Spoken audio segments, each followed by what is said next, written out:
사랑하는 서문교 성도 여러분, 샬롬. 7월 15일 수요일 아침 말씀 시간입니다. 오늘 함께 묵상하실 하나님의 말씀은 시편 15편 다윗의 시입니다. 제가 봉독해 드리겠습니다. 여호와여, 주의 장막에 머무를 자 누구오며 주의 성산에 사는 자 누구오니이까. 정직하게 행하며 공의를 실천하며 그의 마음에 진실을 말하며 그의 혀로 남을 허물하지 아니하고 그의 이웃에게 악을 행하지 아니하며 그의 이웃을 비방하지 아니하며 그의 눈은 망령된 자를 멸시하며 여호와를 두려워하는 자들을 존대하며 그의 마음에 서원한 것은 해로울지라도 변하지 아니하며 이자를 받으려고 돈을 꾸어주지 아니하며 뇌물을 받고 무죄한 자를 해하지 아니하는 자이니 이런 일을 행하는 자는 영원히 흔들리지 아니하리이다. 아멘. 우리 인생은 질문의 연속이라고 해도 과언이 아닐 것입니다. 요즘 방학이라 어린 자녀들이 하루 종일 집에 있는 우리 성도님들 가정도 많이 있을 텐데요. 방금 전에 막 점심을 먹자마자 오늘 저녁에는 뭐 먹냐고 묻는 자녀들의 성가신 질문에서부터 시작해서 고등학교를 졸업하고 어느 대학교에 가야 할 것인지, 대학 졸업 후에는 어디서 무엇을 하며 살아야 할 것인지, 평생 혼자 살 것인지 아니면 결혼할 것인지, 만일 결혼한다면 언제 어떤 사람과 결혼해야 할 것인지와 같이 깊은 고민이 담긴 질문들에 이르기까지 인생은 끊임없는 질문의 연속입니다. 그러나 그 모든 질문들이 다 똑같은 비중으로 중요한 것은 아니지요. 오늘 저녁 메뉴가 무엇이냐고 묻는 아이들의 질문은 그 아이들이 앞으로 어떻게 살 것인가, 무엇보다도 정말 예수님을 잘 믿으며 살 것인가 와 같은 질문에 비하면 사실 아무것도 아닙니다. 오늘 저녁에 밥을 먹든 라면을 끓여 먹든 심지어 한 끼 굶든 아무 상관이 없습니다. 그런 의미에서 오늘 본문 1절에 기록된 다윗의 질문은 우리 모두에게 가장 크고 중요한 질문임에 틀림이 없습니다. 여호와여, 주의 장막에 머무를 자 누구오며 주의 성산에 사는 자 누구오니까. 이것은 지극히 거룩하신 여호와 하나님의 임재 가운데로 과연 누가 들어갈 수 있냐는 질문입니다. 거룩하신 하나님 앞에 누가 감히 당당하게 서 있을 수 있냐는 질문입니다. 좀 더 쉽게 바꿔 말한다면 과연 누가 하나님 나라에 들어갈 수 있습니까? 누가 천국에 갈 수 있고 누가 하나님과 영원토록 함께 살 수 있습니까? 라는 질문이라고 할 수 있습니다. 사람들이 이 땅에서 아무리 크게 성공하고 남부럽지 않게 오래 살다가 평안하게 세상을 떠난다 해도 마지막 날 심판대 앞에서 내가 너희를 도무지 알지 못하니 불법을 행하는 자들아 내게서 떠나가라. 저주를 받은 자들아 나를 떠나 마귀와 그 사자들을 위하여 예비된 영원한 불에 들어가라는 주님의 청천벽력 같은 말씀을 듣게 된다면 그보다 더 불쌍하고 비참한 인생이 또 어디 있겠습니까? 그러므로 여호와여, 과연 누가 주의 장막에 머무르고 누가 주의 성산에 살 수 있습니까? 라는 다윗의 이 질문은 우리 자녀들이 앞으로 무슨 일을 하며 살 것인가, 또는 우리 자신이 건강을 유지하기 위해 무엇을 해야 할 것인가, 그런 질문들보다 비교할 수 없을 정도로 가장 중요한 질문입니다. 그 질문에 대해 오늘 본문은 하나님 앞에 설 수 있는 사람의 특징을 10가지 이상 많이 나열하며 대답합니다. 정직하게 행한다. 공의를 실천한다. 그의 마음에 진실을 말한다. 그의 혀로 남을 허물하지 않는다. 그의 이웃에게 악을 행하지 않는다. 그의 이웃을 비방하지 않는다. 그의 눈은 망령된 자를 멸시한다. 반대로 여호와를 두려워하는 자들을 존대한다. 그의 마음에 서원한 것은 해로울지라도 변하지 않는다. 이자를 받으려고 돈을 꾸어주지 않는다. 그리고 마지막으로 뇌물을 받고 무죄한 자를 해하지 않는다. 이 모든 항목들은 단순히 예배 잘 드리고 성경 많이 읽고 기도 열심히 하고 헌금 꼬박꼬박 드리고 전도와 선교 열정적으로 하는 것과 같은 소위 종교적인 활동이 아니라 우리의 평소 모습이나 일상에서의 삶과 매우 밀접한 관련이 있는 것을 보게 됩니다. 크게 4가지 범주로 묶어서 분류할 수 있는데요. 먼저 마음과 행실에 있어서 그는 정직하게 행하고 공의를 실천하며 마음의 진실을 말합니다. 정직하게 행한다는 것은 온전하다 또는 순전하다라는 뜻으로서 구약 성경에서는 노아와 아브라함 또 욥과 같은 사람들이 그런 평가를 받았습니다. 정직함, 의로움, 진실함 등이 그의 성품이며 인격이라는 것입니다. 둘째로 주위 사람들, 이웃과의 관계에 있어서는 특별히 말의 중요성이 강조되고 있습니다. 그는 혀로 남을 허물하지 않고 이웃에게 악을 행하지 않으며 이웃을 비방하지 않습니다.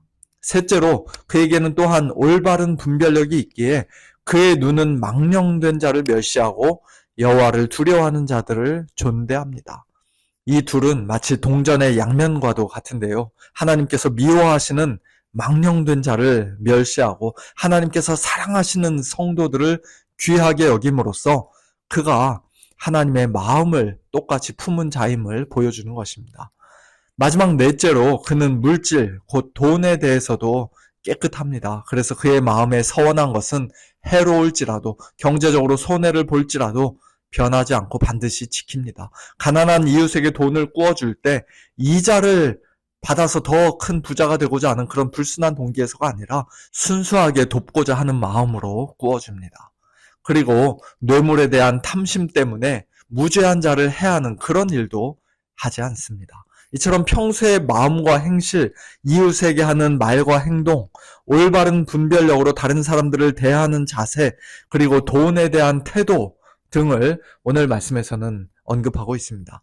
그런데 이런 것들은 몇 가지 예에 불과할 뿐 하나님 앞에 설 수 있는 사람의 특징을 하나도 빠짐없이 다 나열한 완벽한 리스트는 분명 아닐 것입니다. 어쨌든 중요한 것은 그에게 조금이라도 흠이 없어야 한다는 것입니다. 마음과 생각, 인격과 성품, 말과 행실, 또 삶의 모든 영역에서 허물이 없고 죄가 없어야 한다는 것입니다. 노아와 아브라함 같은 사람들이 비록 정직하게 행하는 사람, 곧 온전하고 순전한 사람이라는 평가를 받았지만 그러나 그들에게도 부끄러운 죄가 분명히 있었음을 우리는 잘 알고 있습니다. 노아는 포도주에 취해서 벌거벗은 채 누워 있었고 아브라함은 자기 아내를 누이 동생이라고 2번이나 거짓말했습니다. 엄밀한 의미에서 그들은 가장 거룩하신 하나님 앞에 당당하게 설 자격이 없고 또 하나님과 영원토록 함께 살 자격이 없는 사람들이었던 것입니다. 신약성경 복음서를 보면 젊은 부자 청년 관원이 내가 무엇을 하여야 영생을 얻으리까? 라고 예수님께 질문했을 때 예수님께서도 오늘 시편 15편과 비슷한 말씀을 하셨습니다. 네가 계명을 안 하니 간음하지 말라, 살인하지 말라, 도둑질하지 말라, 거짓 증언하지 말라, 내 부모를 공경하라 하셨느니라. 그러자 그 청년은 이것은 내가 어려서부터 다 지켰나이다 라고 대답합니다. 그러나 그가 정말로 다 지켰습니까? 당연히 그렇지 않지요. 네게 아직도 한 가지 부족한 것이 있으니 네게 있는 것을 다 팔아 가난한 자들에게 나눠줘라.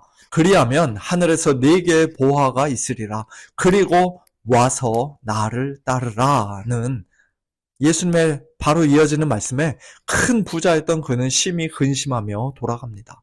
자기 자신이 무엇인가를 행함으로써 하나님의 계명을 온전히 다 지킴으로써 영생을 얻을 수 있는 사람이 아니라는 사실을 스스로 인정한 셈입니다. 예수님께서는 그에게 십계명을 완벽하게 다 지켜서 구원받으라고 말씀하신 것이 아니었습니다. 네가 조금만 더 노력하면 영생을 얻을 수 있을 것이라고 말씀하신 것도 아니었습니다. 예수님은 그에게 오히려 이렇게 말씀하신 것입니다. 너의 힘과 노력으로는 절대로 영생을 얻을 수 없다. 왜냐하면 너는 하나님의 계명을 온전히 다 지킬 수 없는 죄인이기 때문이다.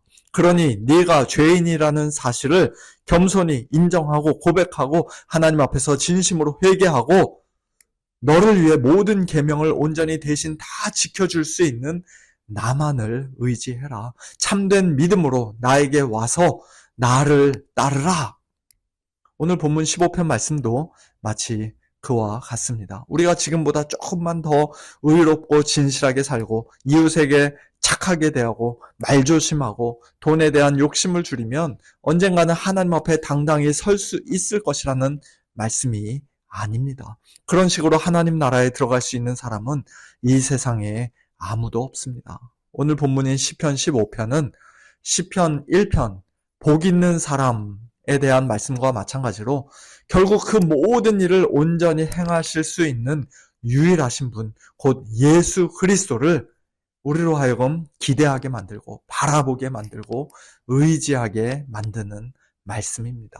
오직 예수님만이 단 한 번의 예외나 실수도 없이 가장 완전하게, 가장 완벽하게 정직하게 행하며 공의를 실천하며 마음의 진실을 말하며 혀로 남을 허물하지 않으며 이웃에게 악을 행하지 않으며 이웃을 비방하지 않으며 망령된 자를 멸시하며 여호와를 두려워하는 자들을 존대하며 마음에 서원한 것은 해로울지라도 갚으며 이자를 받으려고 돈을 꾸어주지 않으며 뇌물을 받고 무죄한 자를 해하지 않으신 분이십니다. 이런 일을 행하는 자는 영원히 흔들리지 아니하리라는 마지막 5절 약속의 말씀과 같이 오직 예수님 한 분만이 영원히 흔들리지 않고 실족하여 넘어지지 않고 지극히 거룩하신 하나님 앞에 당당히 설 수 있는 자격이 있으신 분이십니다.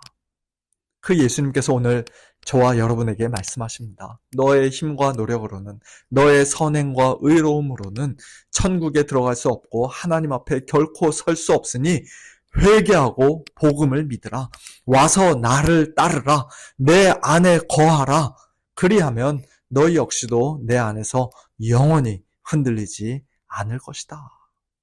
사랑하는 성도 여러분, 우리가 이 복음을 참되게 믿는 자들이라면 곧 우리를 위해 하나님의 모든 계명을 이미 온전히 다 지켜주시고 십자가 위에서 우리의 모든 죄를 한 몸에 다 짊어지고 죽어주신 후 사흘 만에 부활하셔서 우리보다 앞서 주의 장막과 주의 성산에 당당히 들어가신 예수님을 우리의 유일한 소망으로 믿고 의지하는 자들이라면 우리는 마지막 심판의 날에도 하나님 앞에 당당히 설 수 있게 될 뿐만 아니라 지금 이 땅에서부터 예수님의 그 영광스러운 형상을 날마다 점점 더 닮아가는 삶을 살게 됩니다.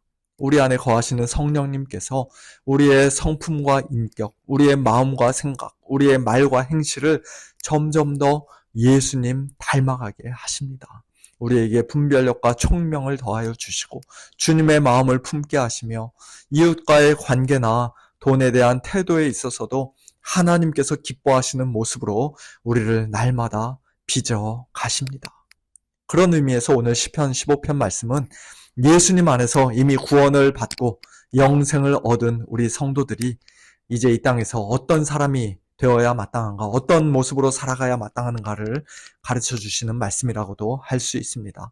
우리의 행위가 아닌 오직 하나님의 은혜로, 오직 예수 그리스도의 공로로 구원받은 성도답게 날마다 정직하게 행하며 공의를 실천하며 마음의 진실을 말하며 혀로 남을 허물하지 않으며 이웃에게 악을 행하지 않으며 이웃을 비방하지 않으며 망령된 자를 멸시하고 여호와를 두려워하는 자들을 존대하며 마음에 서원한 것은 해로울지라도 갚으며 이자를 받으려고 돈을 꾸어주지 않으며 뇌물을 받고 무죄한 자를 해하지 않는 그런 복되고 성숙한 삶, 예수님을 더욱더 닮아가는 삶, 하나님께서 기뻐하시는 삶, 이 땅에서 살다가 마지막 날 영원히 흔들리지 않는 새하늘과 새 땅에서 거룩하신 하나님과 우리 주님을 영원토록 섬기는 저와 여러분, 우리 모두가 될 수 있기를 예수님의 이름으로 축원합니다.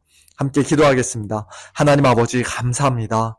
지극히 거룩하신 하나님 앞에 감히 나아갈 수 없고 단 한순간도 서 있을 수 없는 저희 죄인들을 오직 하나님의 은혜로 예수님의 공로로 구원하여 주시고 하나님 나라의 백성 되게 하여 주시니 참으로 감사합니다. 오늘도 참된 믿음으로 예수님 의지하며 따르는 성도들답게 저희의 마음과 생각, 인격과 성품, 말과 행실이 하나님 앞에서와 사람들 앞에서 부끄럽지 않기를 원합니다. 예수님의 아름답고 영광스러운 형상을 더욱더 닮아가는 자들 되기를 소원합니다. 하나님 아버지, 저희 모두에게 오늘도 크신 은혜를 베풀어 주시고 성령의 능력으로 저희의 연약함을 도와 주시옵소서. 하나님과 날마다 친밀한 교제를 나누는 가운데 하나님의 사랑 안에서 흔들리지 않게 하시고 복된 천국의 소망으로 저희 마음을 가득 채워 주시옵소서. 몸과 마음이 연약한 성도님들, 여러 가지 고난과 환난 가운데 고통받는 성도님들, 그리고 시험 가운데 낙심하고 흔들리는 우리 성도님들을 하나님 아버지 오늘도 찾아가 주셔서 위로하여 주시고 강건하게 하여 주시며 때를 따라 돕는 은혜로 함께하여 주시옵소서. 능력의 손으로 붙잡아 주시고 다시 일으켜 주시옵소서. 모든 것 주님께 맡겨드리며 살아계신 예수님의 이름으로 기도하옵나이다. 아멘. 성도님들 오늘도 참된 믿음으로 예수님 의지하시고 주님을 더욱더 닮아가시는 복된 하루 보내시길 바랍니다. 저녁에 찬양과 기도의 밤 시간에 뵙겠습니다. 샬롬.